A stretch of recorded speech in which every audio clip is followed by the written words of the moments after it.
Late last year, I drove the Mercedes-AMG GLE 53. That was the entry-level AMG vehicle for the mid-size Mercedes SUV, and we talked quite a bit about it. We talked about the performance, how it didn't quite compare to, say, the BMW X5 M50i, and why you might consider that vehicle. And the thing is, it rode really well, but still had that sportiness to it that maybe took away from a little bit of the ride. Which is why this is an interesting car to feature. This isn't the vehicle that I booked this week. This is the vehicle that I have though. This, my friends, is a 2021 Mercedes-Benz GLE 350 4MATIC. Yes, this is the entry level here in Canada.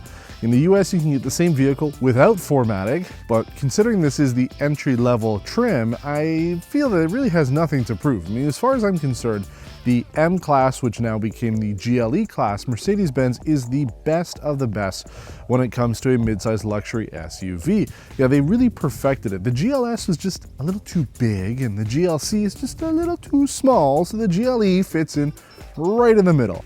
If I was Goldilocks, this is the one that I would be taking because it fits my lifestyle perfectly, and I've always loved the design of this segment for Mercedes-Benz. You look back at the very first M-Class, the ML, that came out in 1997 as a 1998 model year, and I would say that that vehicle pretty much hit it right off the bat. I mean, first of all, it was in the Jurassic Park Lost World movie, so that was really cool.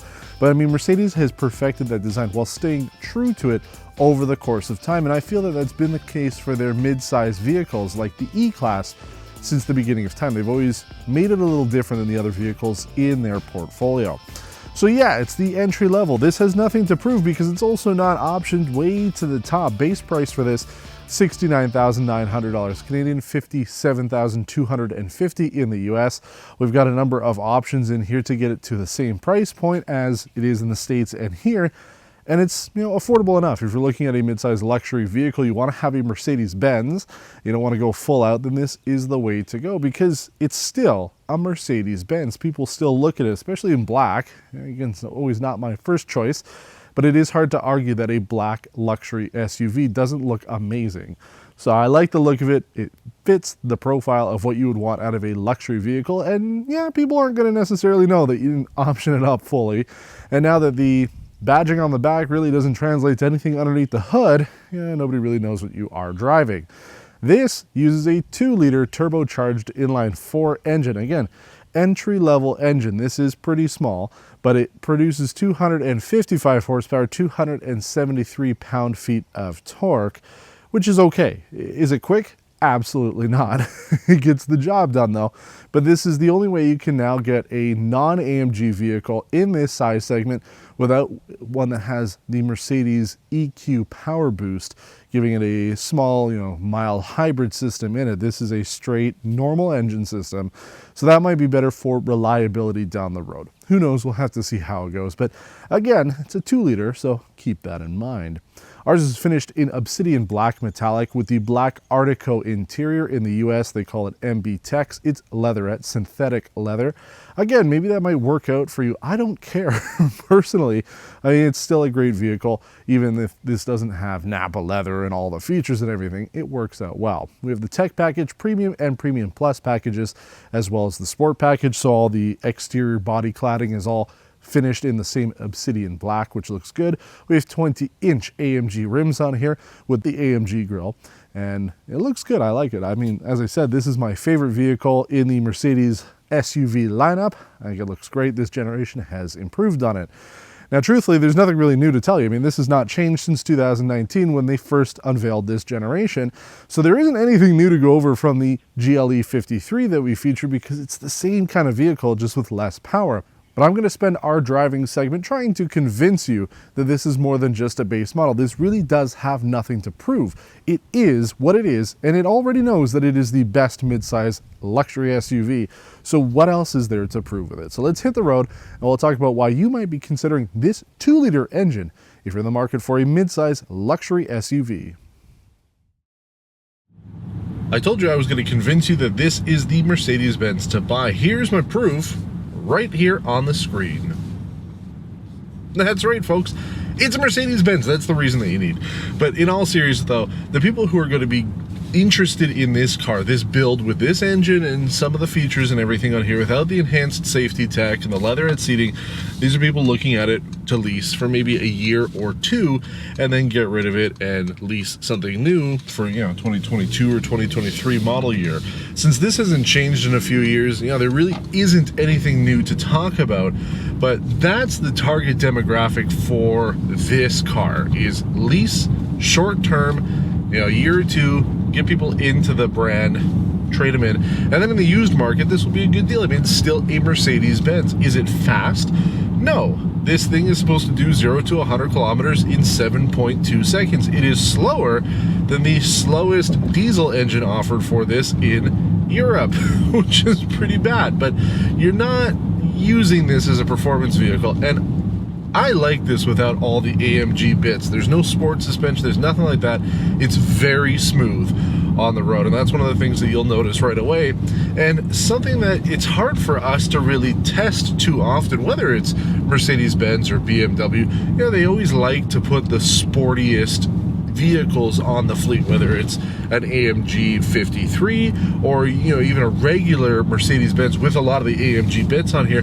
It sort of takes away from that comfort experience. And with this, because it's so natural, I get to experience what this is without having all the firm suspension and sporty technology to make it just perform better but not ride as well. And realistically, I would not be disappointed driving this thing daily for a couple years. This is very nice. As I mentioned outside, I love the look of this generation GLE. I find that they have continuously improved on the design language with each year. And if you do follow me on Instagram at NiallLivesy, you'll have seen that during the time that I had this, I did post a photo of the previous generation, the ML, which now became the GLE. And you can see, especially if you looked at it from the side profile, which is hard to photograph the way that I had the cars parked, you can see that there is a definite family resemblance. But then when you look at this, it's obviously a lot more modern.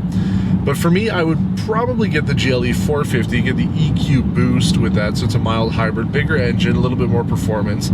I would go for that personally, just because I do a lot of hybrid driving. I do a lot of, I'm a big guy. I put a lot of stuff in my vehicles.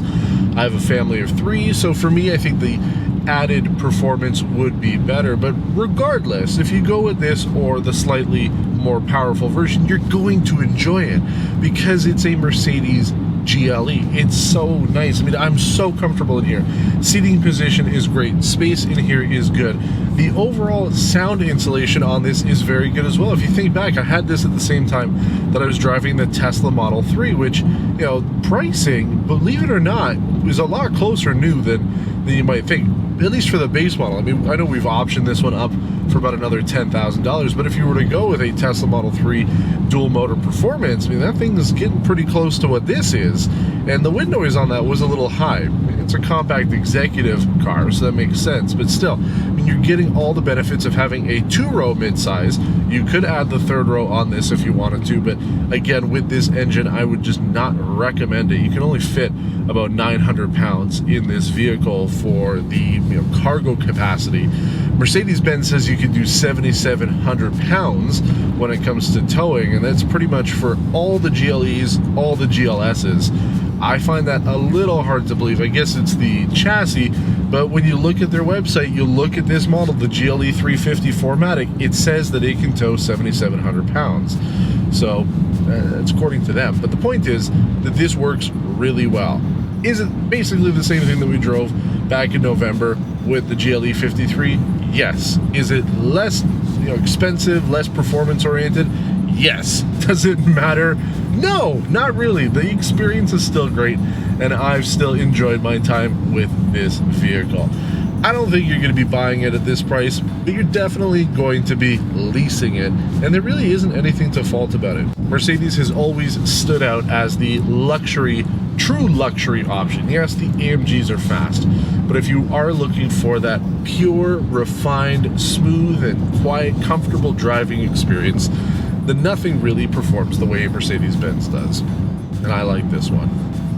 So there you have it. If you have any questions about this video, please let me know in the comments below. You can do so, just type in your comment. You can also thumbs up the video. if you liked it, and also subscribe to the channel if you want to see more content like this. Until next time, thanks for watching, and take care.